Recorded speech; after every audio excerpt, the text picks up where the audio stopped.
Good evening, I'm Ces Oreña-Drilon. And I'm Shawn Yao. The big stories tonight. The House Justice Committee is almost done checking for substance in 2 impeachment complaints against the Vice President. By tomorrow, a vote could be cast, and soon we will know if Sara Duterte will be tried in an impeachment court. Barely a week into the Middle East conflict, and prices of oil in the Philippines are already up. The government is looking at cutting fuel taxes to cushion the blow of almost inevitable hikes. And President Bongbong Marcos tells Filipinos caught in the Middle East war to shelter in place as his administration finds ways to get OFWs out of danger zones. That amounts to a credible threat against the President, the First Lady, and the Speaker. That is a red flag for national stability and constitutional order. They are both alive, so ibig sabihin walang overt action which was done. With due respect to Congressman Suntay, I do not know if he is lawyering with for the Vice President. My husband, he received threats before he was tragically murdered. When the VP reportedly made statements implying harm to the President, the First Lady, and the former Speaker, those statements are serious, even if phrased as conditional. House lawmakers engaged in moments of heated exchange on day 2 of impeachment proceedings against Vice President Sara Duterte. The House Justice Committee focused on the sufficiency and substance of the 3rd impeachment complaint filed by a group of lawmakers and clergymen. All 6 grounds were discussed, including Duterte's alleged kill plot against President Marcos, his wife, and his cousin. Then there were the more interesting remarks made during the hearing. Off-color comments of a congressman have gone viral online. He even mentioned a famous Filipina actress to make a point. Marian Enriquez with tonight's big story. With 2 of the 4 impeachment complaints against Vice President Sara Duterte passing in form, next for the House Justice Committee is to check them for sufficiency and substance. There were 6 grounds to be examined in the Father Saballa et al. Complaint, and ML Party Representative Leila de Lima, as endorser, itemized Duterte's actions. First, the VP was the most responsible for the supposedly anomalous use of 612 million pesos in confidential funds under the Office of the Vice President and Department of Education. Sara headed DepEd for a while. De Lima said Duterte is culpable of violating the Constitution and betraying of public trust when she committed plunder, malversation, graft, and corruption. But on one of the points, whether or not the Vice President pocketed public funds, the debate became heated. Pinapakita po na yung 125 million na yun, hindi napunta sa dapat puntahan ng such a sensitive funds as confidential or intelligence funds. We can actually say that this were simply appropriated by VP Sara for her personal gain. Kapag hindi napunta dun sa dapat puntahan, at sabi nga sa affidavit ni Ramil Madriaga, ay ito ay napunta sa iba-ibang tao na ano ba sila? Hindi naman sila part of anything. Wala namang sinabi, there was no report, neither the Vice President nor the OVP reported any loss of the 125 million confidential funds. Dahil nga, napunta sa mga ganyan. So that is actually personal gain. Dito po yung sinasabi, hinahanap po natin kanina yung 125 million. With all the documents, kaya po yung COA naglabas ng AOM, naglabas ng kung ano-ano mga pangalan, na eventually nakita po natin yung mga pangalan ay hindi makita ngayon. The committee also replayed Duterte's November 2024 video when she said she has hired an assassin for President Bongbong Marcos, his wife Liza, and his cousin, then House Speaker Martin Romualdez. The assassin moves if she is killed first. De Lima said this statement was tantamount to conniving to kill, which should not be treated lightly. But for Quezon City Representative Bong Suntay, Lo and behold, they are both alive, so ibig sabihin walang overt action which was done. You know, sometimes when I go home late, my wife always threatens to kill me. Sabi sa akin ng asawa ko, papatayin kita na eh. Umaga ka na naman umuwi. With due respect to Congressman Suntay, I do not know if he is lawyering with for the Vice President, because I would even think that he is right now defending her. Pero ito you have seen the video. That amounts to a credible threat against the President, the First Lady, and the Speaker. That is not political noise, just like what he's saying about his wife. What he's saying about his wife is only political noise. No, but my wife But is that not a is politician. not political noise, Madam Chair. That is a red flag for national stability and constitutional order. My husband, he received threats before he was tragically murdered. The threats at first were conditional. Like, if you do this, something will happen. But then, even though they were conditional, the fear and intimidation they caused were very real. Conditional threats can turn into actual harm. Nangyari po yun sa amin. When the VP reportedly made statements implying harm to the President, the First Lady, and the former Speaker, those statements are serious, even if phrased as conditional.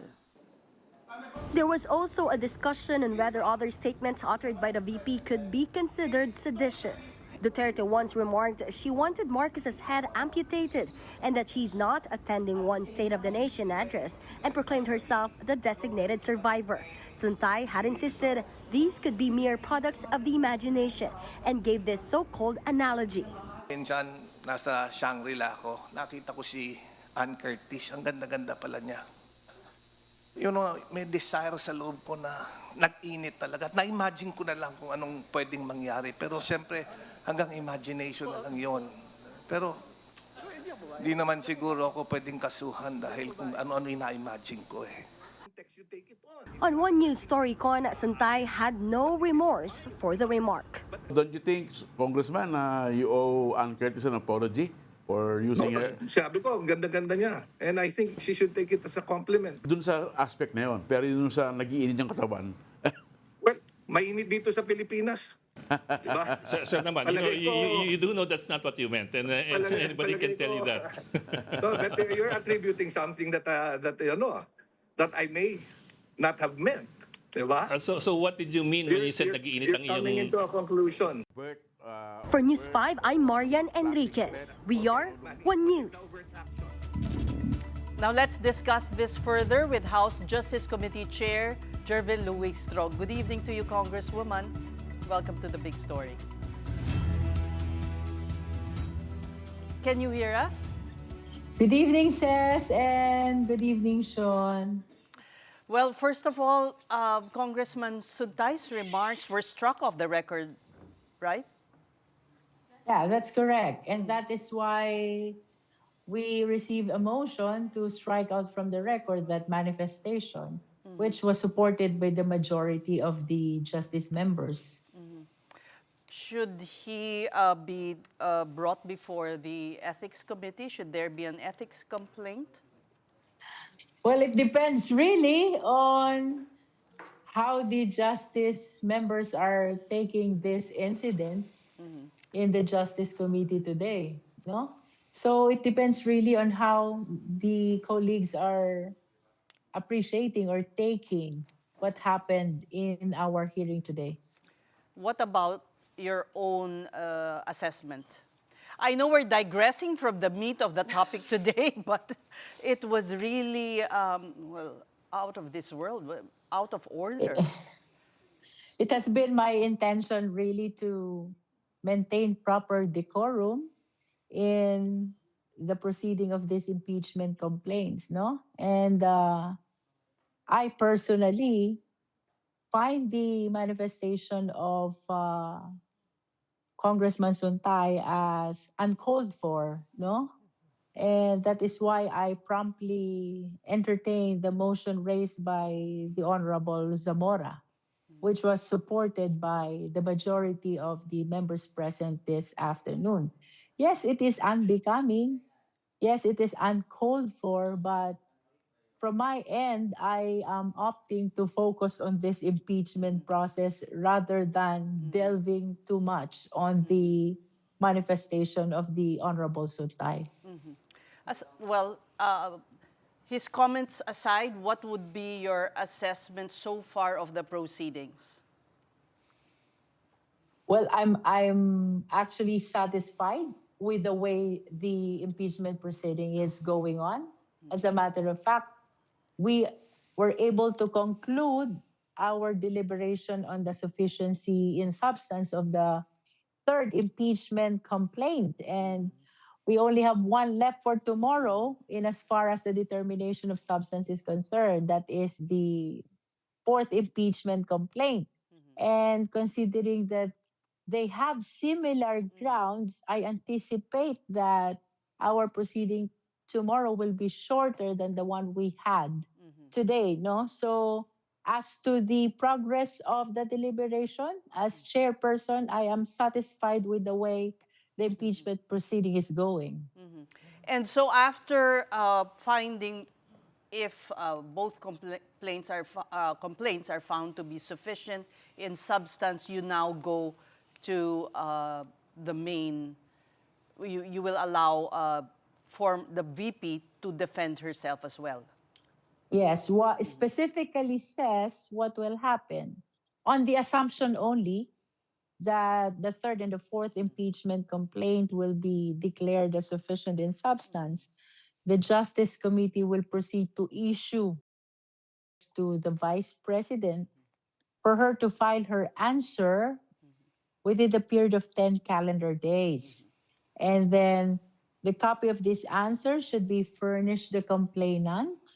And from receipt by the complainant, they are likewise given a period of 3 calendar days to file a reply, which must be furnished as well to the Vice President. And from that point, the Vice President is likewise given a period of 3 days to file her rejoinder.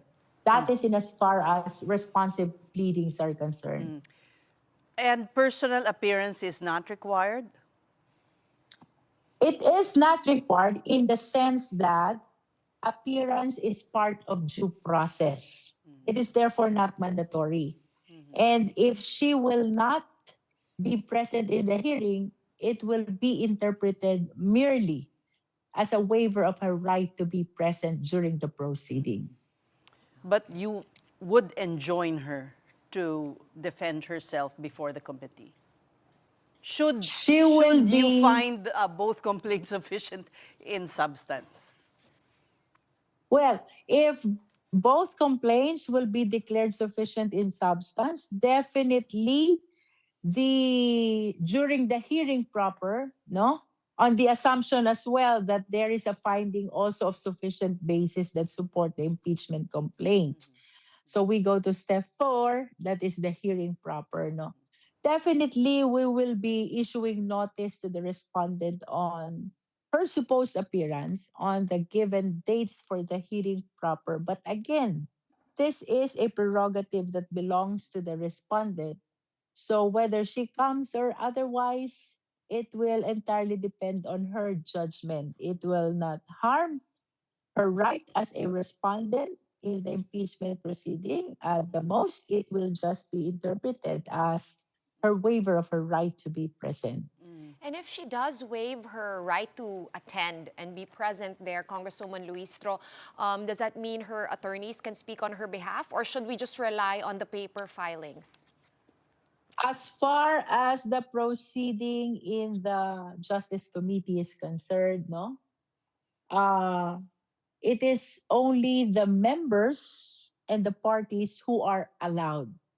So the lawyers can attend, but their participation is limited to assisting their clients, their actual participation in behalf of the client or the respondent at this point in time is not allowed in the proceeding before the Justice Committee. I also caught this part in your press con after that long hearing earlier today, Congresswoman, wherein somebody in the media was asking you about the voting. How will that go? Is it true that you have to vote all or nothing on the grounds? That is correct, because we will be voting on the entire impeachment complaint. It's either we vote in favor or not in favor of the sufficiency in substance of the impeachment complaint. We did deliberate on each ground. That is only for the purpose of giving the justice members a better and complete perspective for them to be able to exercise their judgment in determining sufficiency in substance. But would it be all or nothing per complaint? All or nothing combined yung complaint? For the entire. It will be per complaint. All or nothing per complaint. So what's going to happen tomorrow after the conclusion of the deliberation on the fourth impeachment complaint? We will be voting on the sufficiency in substance of the third impeachment complaint. And after that, we will be voting on the sufficiency in substance of the fourth impeachment complaint. So you will wrap this up tomorrow? That's what we anticipate. Now, what about the one-year bar rule as raised by Congressman Tino? Well, the one-year bar rule in relation to the setting aside of the complaint endorsed by the group of Kong Tino. It springs from the perceived inconsistency in the decision of the Supreme Court dated July 25, 2025, which expressly provides for February 6 when to file the second impeachment complaint, vis-a-vis the resolution of the Supreme Court dated January 28, 2026, which implies that from December 2, when the first impeachment complaint was filed, the 10th session day lapsed on January 14, in which case, because of the inaction of the House, that first impeachment complaint deemed initiated the impeachment process, no? It was not expressed, but you can actually imply from the pronouncement of the Supreme Court that by January 15 of 2026, the second impeachment complaint is allowed already.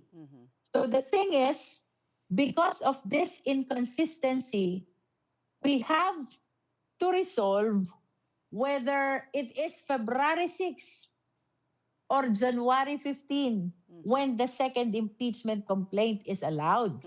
And we heard it from the justice members. They applied the rule on statutory construction, which provides that in case of inconsistency, the express provision prevails over the implied provision. In other words, February 6 prevails over January 15. So that is the reason why the impeachment complaint of Makabayan Black was set aside by the majority of the justice members. Now, after voting on the third and fourth impeachment complaints, do you see the need to consolidate these two? Will there be a vote for to that effect as well in the committee? The consolidation will happen upon the determination of the existence of probable cause. And that should be the fifth and last step in the proceeding before the Justice Committee, no? For clarity's sake and for the understanding of our viewing public, we have 5 steps in the Justice Committee. One is sufficiency in form. Next is sufficiency in substance. Third is the filing of the responsive pleading. Ito yung sinasabi ko kanina na answer, reply, rejoinder. It is also on step 3 when the Justice Committee is supposed to receive all the evidence, including the swearing in of affidavits and counter affidavits. And hearing And then of on witnesses. step 3, not yet, Not says. yet, not yet. Not yet. On step 3, we have to determine first whether there is sufficient basis that supports the impeachment complaint. If the answer is in the affirmative, if the decision is in the affirmative, that's the only time we go to step 4. Ito yung hearing proper says, which you are talking about, no? Dito sa hearing process, hearing proper, we will be inviting the complainant, the witness, and even the respondent. And then after the hearing proper, we go to step 5. Here, all the members will vote on the existence of probable cause. And the required vote is majority of all the justice members. Which Whatever would is the be- decision, What is that number? What is that magic number? we are 39 regular members plus So- 15 ex officio. It depends on the number who will attend, but it should be 1/2 plus 1 of all the members. Okay. Okay. And No? going back, No, go ahead. I stand corrected when I said it depends on the number of who will attend. It's actually 39 plus 15 divided by 2 plus 1. Okay. Okay. That is majority of all the members. So kahit ex officio bilang din pala. I suppose. And just going back to the point of Congressman Tino about the one-year bar rule, and not to belabor it, no, Congresswoman, pero do you expect anyone to take anything up with the Supreme Court with regard to how these proceedings have gone on so far, or wala naman? So far, wala naman akong naririnig.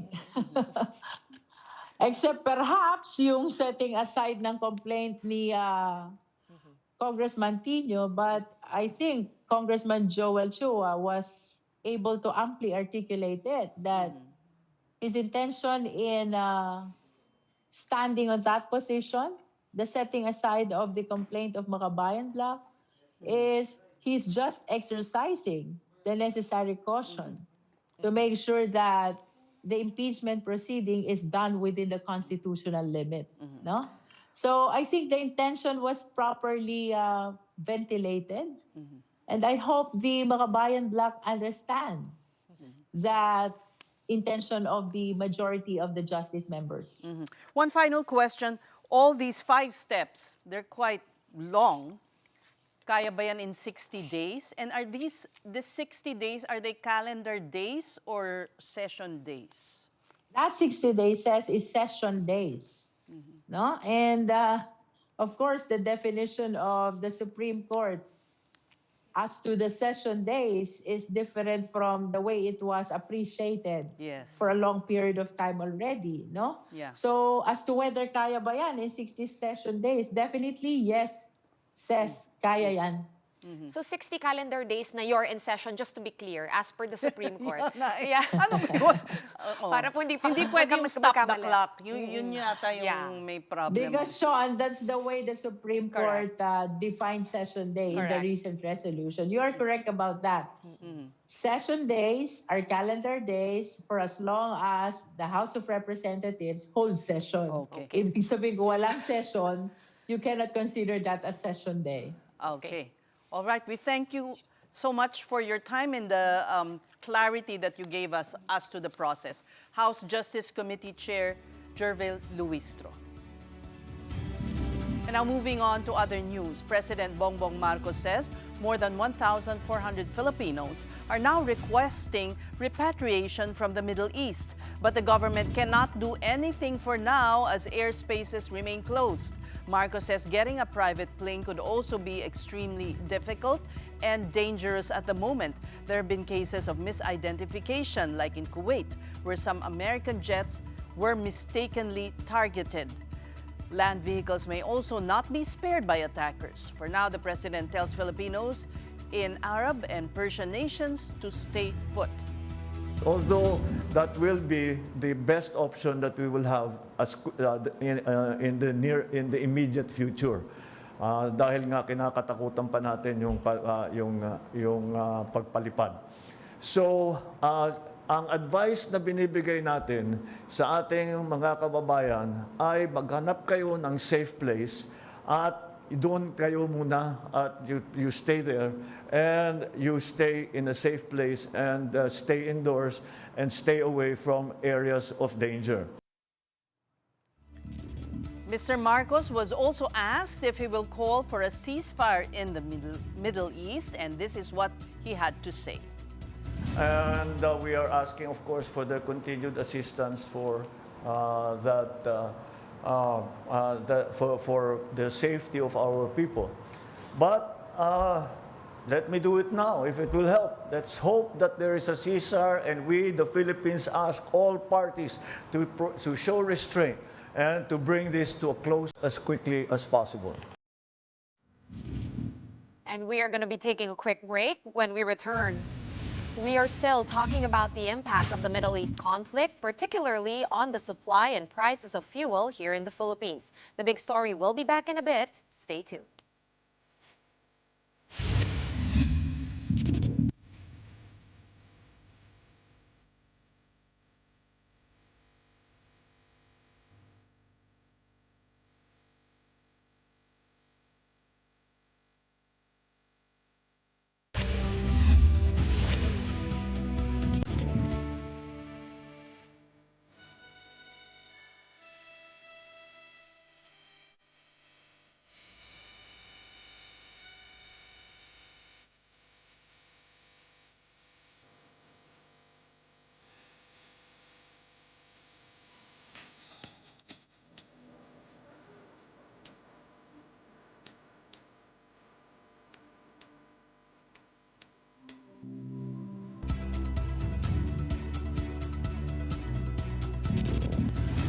The Big Story is back with President Ferdinand Marcos Jr. looking at a temporary halt on fuel taxes. That's to give consumers relief from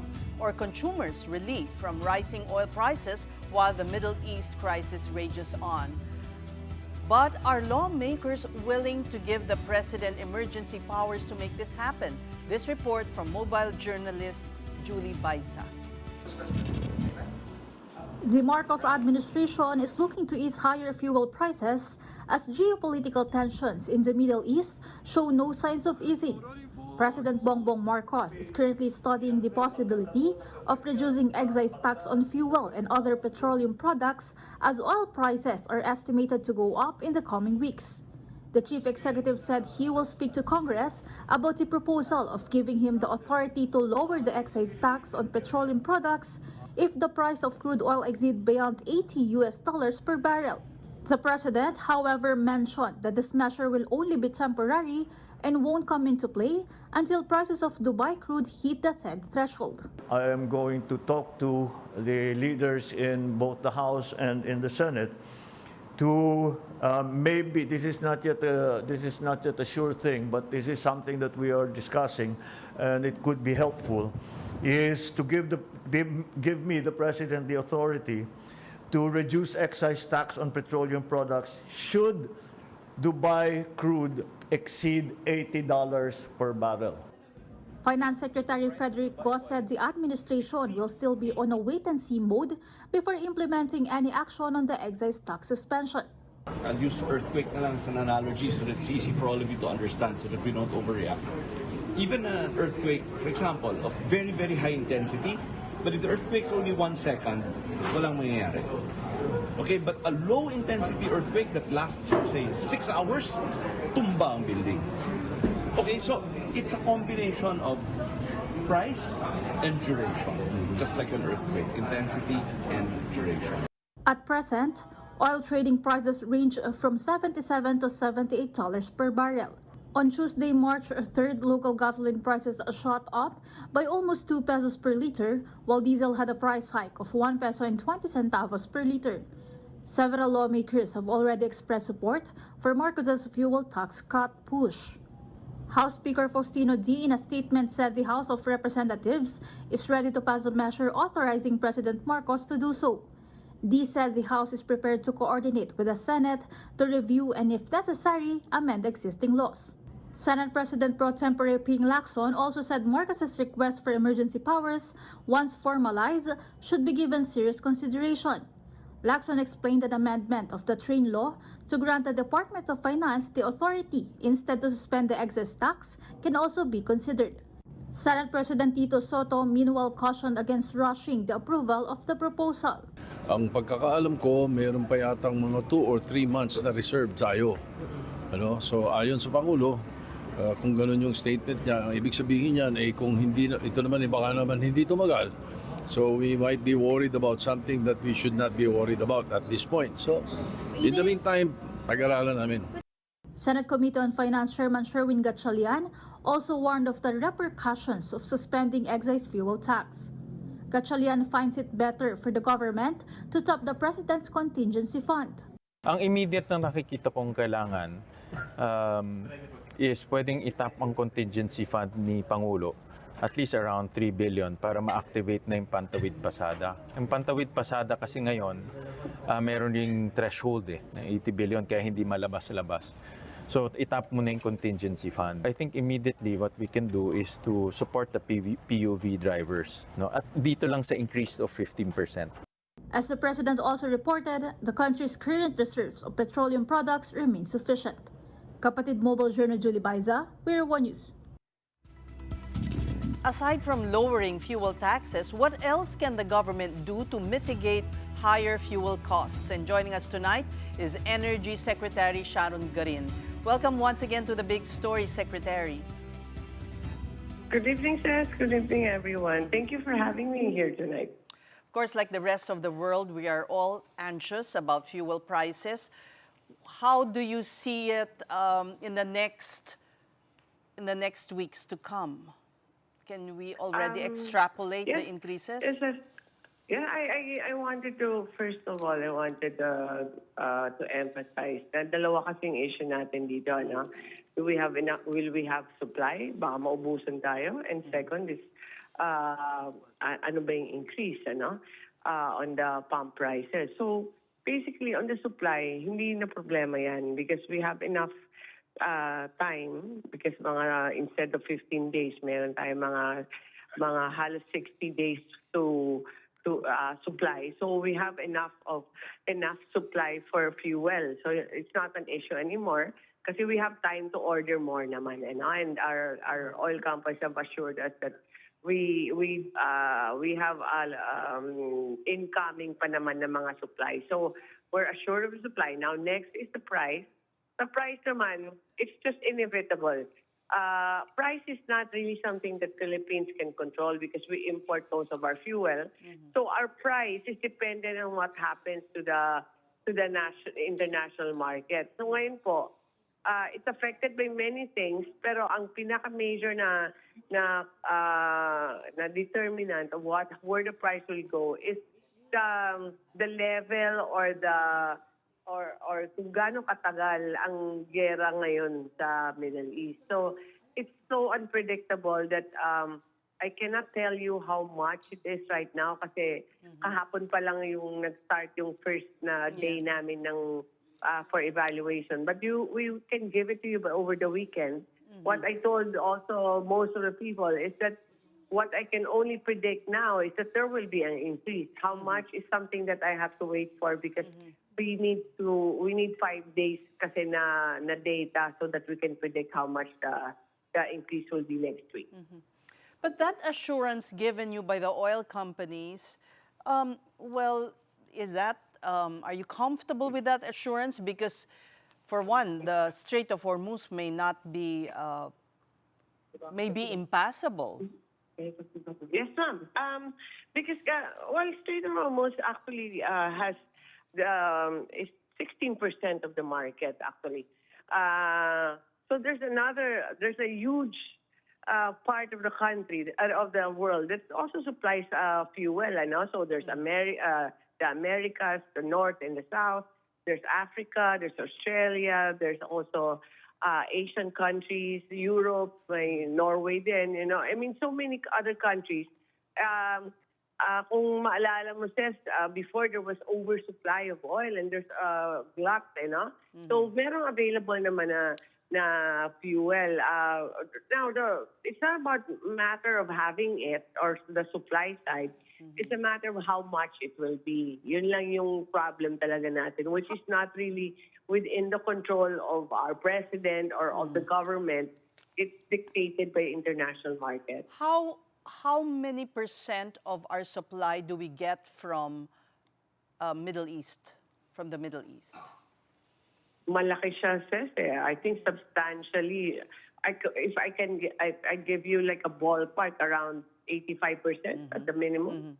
So we malaki siya kasi yes, because we do import some fuel from most of the fuel from Asian countries, but these Asian countries get their crude oil from Middle East. So medyo malaki yung impact nun. So, but fortunately, upon consultation, I had a meeting with the oil companies yesterday, and they are also getting from other countries other than the Middle East. And they have started na talking to them also and other possible suppliers kasi they're also, as we instructed them, have a contingency plan na if we see it in 1 week or 2 weeks that there are changes in the market na baka matagalan. So I've instructed them to send to DOE, submit to DOE their contingency plan if the issue becomes, whether it's a moderate or extreme situation that we'll get in a couple of weeks. So, kailangan talaga magplano tayo. Huwag na natin hintayin na mangyari. Okay. Hi, Secretary. Earlier today, you were in Malacanang with the President as well as the Finance Secretary. Of course, there's a lot of talk kung anong gagawin dun sa fuel excise taxes, bukod pa dun sa VAT na pinapataw sa lahat ng produktong petrolyo. How are the talks going so far? Because some senators are willing to give emergency powers to the President para mabawasan niya ito, although nag-warn na nga si Senator Gatchalian that it could affect around 300 billion pesos in government revenues. Yes. Yes, I think Senator Gatchalian is correct in a sense that combination of excise and VAT is about 300 billion. And that's medyo substantial yan, But I think the one mentioned by the President this morning was excise tax without the VAT. So mga around 150, 170 billion yan. Will that help lower the price of fuel? Yes. Will that be good for the country? That is for our economic managers to decide, because that's also 170 billion of taxes that we need for the basic services of our country. So, kaya sinasabi ko kanina when I was asked about this, yes, we're okay with it if it's about price adjustments for the fuel, pero we have to leave it to the economic managers or the economic team ng Pangulo to decide at to what extent, or do we need it, or if we don't do it, what are the mitigation factors that we can, kasi like pwede naman sila mag-ayuda or some other assistance in other forms, no? But that's something they have to assess first. So I think probably the House of Representatives and Senate are aware of the pronouncements of the President, and they're also studying. Ultimately, it will be the decision of Congress. I recall when Russia invaded Ukraine, there was a set of measures to alleviate, for instance, the jeepney drivers. There were those cards that they presented to gas stations, etc. And then eventually the price stabilized. Yes, ma'am. Kasi basically we are doing all those interventions, basta it meets the, kasi may mga requirement yan, dapat pumatak ng $80 per barrel, mga ganon, no? And then you have to be in the list of the OTR.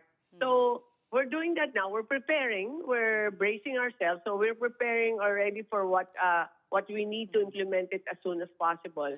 But at the same time, we're also doing other things like we've asked yesterday when I met the oil companies, I've asked them to stagger any drastic increases para hindi naman mabigat sa mga consumers natin.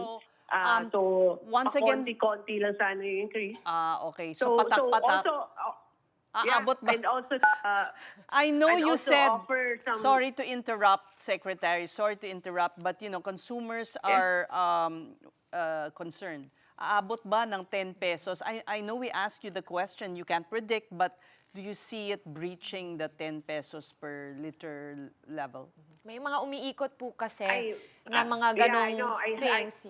Correct, tama. Which disappoints me kasi wala pa namang official statement ng DOE. And I don't know where they got the 10 pesos.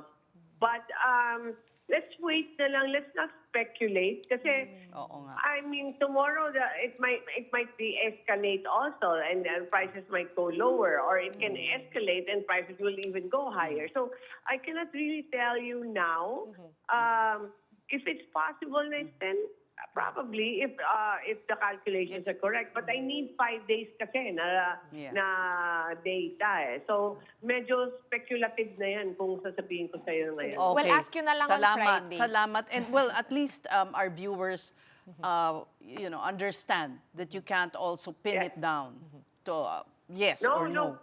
Yeah. Yes. And I hope na wag naman natin umpisahan to yung speculation kasi it brings fear and then baka bigla lahat bumili na ng gasolina. It's unnecessary. Yes. That happened before. We're adding fuel to the fire, Correct, So, correct. Back to diversifying our supply, Secretary Garin. Did you guys talk about it or discuss it earlier in the palace? Kung I recall, and I know this was before your time, na parang there was a plan to diversify where we get our crude from. Has that talk been rekindled? Yeah. Yes, although eventually, Shawn, it's a matter of economics, no? Kasi minsan, pag kumuha ka, for example, if you buy it from, let's say, Brazil, then the lead time is also longer and it becomes more expensive, no? So ayaw mo naman na diversify ka and then it becomes more expensive. So, we've been talking to the oil companies and that's what we've been suggesting, but they were also worried about the price of shipping and the insurance that it will cost the shipment and the time. Kasi ngayon, 7 days lang nakukuha nila kaagad eh. If it's too far ba, kailangan na 30 days. So there's so many variables there that we have to consider, but you're correct. Just let's not put all our eggs in one basket. We have to diversify, and that's something that DOE indeed has to pursue after this incident. No? Yeah. And also, perhaps it's time to talk about, conserving energy, being more judicious in the use of. Although we're entering the summer months, yun lang. Yes, ma'am. It is, but fuel, for example, you can save. No? Hindi naman kailangan lang, there are ways to save fuel when you're driving a car. Lalo na pag overspeeding ka, yan, you lose a lot of, you consume too much, no? Yeah. Also, on the other side, on the electricity side, there's ways also to be efficient in the usage of electricity. So we'll keep our campaign on that kasi we don't know how long this thing will go on. It's not just a passing storm, no? Yes. Parang siya, baka maging matagalan siya, and then we need to brace for that, and that's why the habit of conserving fuel and electricity should already be there para wag na natin hintayin. Correct. At saka hindi dapat hintayin yung may crisis lang para gawin yan. It should be, a habit.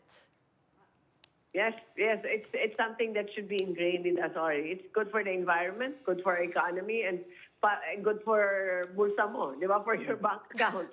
So it's a win-win. O sige, bukas maglalakad na lang kami ni Shawn. Maraming salamat sa inyo. Department of Energy Secretary Sharon Garin. Yes, ma'am. We have more stories coming right up. This is a big story on One News. Do keep it here.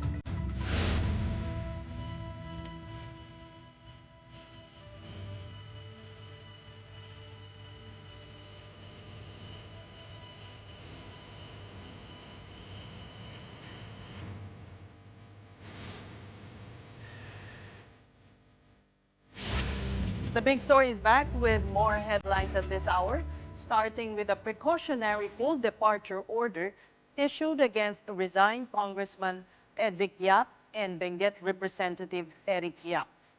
That's over their alleged involvement in a 179 million peso ghost flood control project in Bawang, La Union. The order was sought during the preliminary investigation to prevent respondents considered flight risks from leaving the country. In other news, 2 people were killed and 3 others injured after a helicopter crash in Pililla, Rizal early this morning. Authorities said the aircraft went down at around 7:27 a.m. in Upper Barak, Tiaso. The cause of the crash is still being investigated. Meantime, Katie Duterte visited her father, former President Rodrigo Duterte, in The Hague, Netherlands. She said her father is doing well. Recall that the International Criminal Court barred Duterte's family from visiting him during the proceedings last week. In a related development, Ombudsman Boying Remulla confirmed that he met with former Senators Sonny Trillanes and ICC investigators last year while he was still Justice Secretary. However, Remulla clarified that the discussion focused only on the security of witnesses in Duterte's case following the former president's arrest on March 11, 2025. And before we go for our big picture tonight, it's the night sky putting on a show as a total lunar eclipse. The so-called blood moon becomes visible across the country. Pag-asa earlier said the eclipse reached its maximum at 7:34 p.m. And for nearly an hour, the moon took on a striking red glow.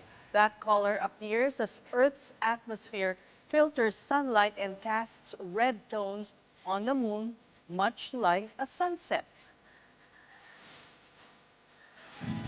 Oh, I missed it. You missed We the mi- height of it. I know, I we saw were it on here. the road. Yeah. But not the height. It was the height because it was 7:30. On that note, I think you can still see some of it, right? Till 10 o'clock. But you know what ancient seers say about the blood moon? Is this good or bad? Bad. Okay. That's why. War. War among nations.